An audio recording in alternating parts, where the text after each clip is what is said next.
All right, we start a new file. Okay, so we're done. I'm going to come back to this. It's down at the bottom. It's down out of sight orally. Okay, what to bring? What to bring? What should you bring up when you're gonna speak? What are you comfortable with? What are you comfortable with, Johannes? Pen in my hand. Pen in your hand? So you want something in your hand. Why?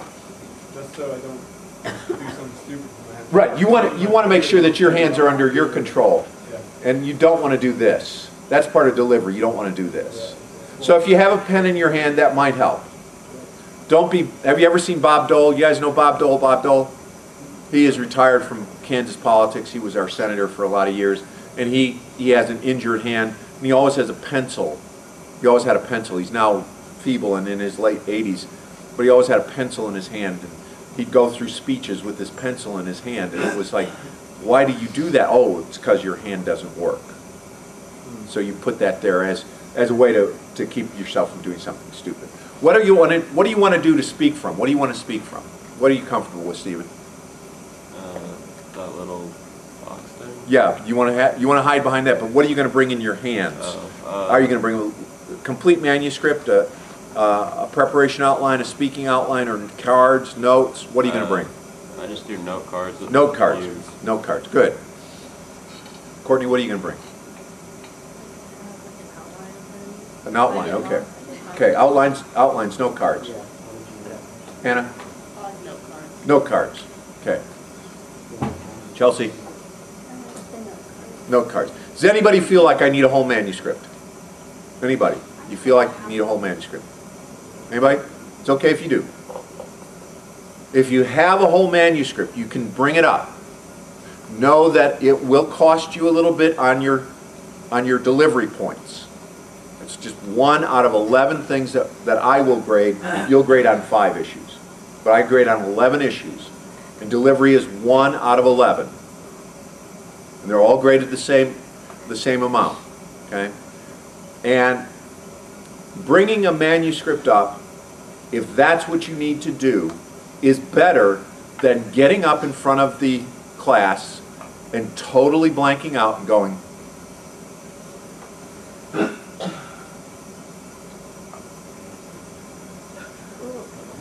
okay. I once had somebody, she was a communication and theater major, in argumentation, go for 7 minutes, stuck, and not knowing what to say next, and then trying to work her way out, and she couldn't do it. So having a manuscript is better than getting stuck. If you have a manuscript and you use it well, it won't cost you a whole lot of points, but getting stuck would cost you some points too. So it's trade-off. What are you comfortable with? What's going to make you the smoothest delivery, where you can look at the audience and see what they're doing and how they're responding to you, and pick it up if you need to. If you have to go faster, if you have to, okay, you guys all know this, let's go on to the next point. I see that my audience is with me on this, I'm going to go on. I can tell that some of you use pages, because I've had pages from you. And now I know that there are more of you who could use pages, but don't like to because nobody else has got Macs. I got a Mac. I love Macs. Okay? So, it's better to have a manuscript and be smooth, be animated, and look at your audience than to have nothing and just don't do that to yourself. The best is an outline. And I'm not going to check whether you're bringing up a preparation outline or a speaking outline. I want you to speak from a speaking outline. I want you to have something like this at the most. But I'm not going to check. So if you have a more extensive outline than this, that's fine. But I'll know if you're reading your outline, not good. You can use PowerPoint, by the way. even on this first speech. You can start using PowerPoint. And if you use PowerPoint and don't read it, but the PowerPoint isn't very effective, that won't hurt you. It will on the last speech. But on this one, if you have an ineffective PowerPoint, but you don't read it, your delivery is still good, you're fine. But if you're using PowerPoint as your guide through your speech, as your outline, because PowerPoint, you can use you can make an outline in PowerPoint, or in Keystone, or whatever that the Pages or the AppleWorks version is. That's fine, but don't read it. Talk to us, not to the screen. Okay? You can bring note cards. Many people like to bring note cards. Many people use note cards somewhat effectively. What's the letter? Somewhat effectively. They try to test the tensile strength of the note card to see if they can tear it just by pulling from side to side. Because note cards can get in your way and be a sign of your nerves. Note cards can also be, you can also try to write your whole speech on the note card and then read it off the note card and occasionally look up at your audience but never really engage them because you're engaged with your cards. If you use cards, it's fine. Keep them loose. As you'll see in all of our videos, all of the sample speeches, when people use note cards, they'll look at them and they'll put them at their side. And they'll try not to hold on to them tight. Note cards are great if you want to use them. Okay?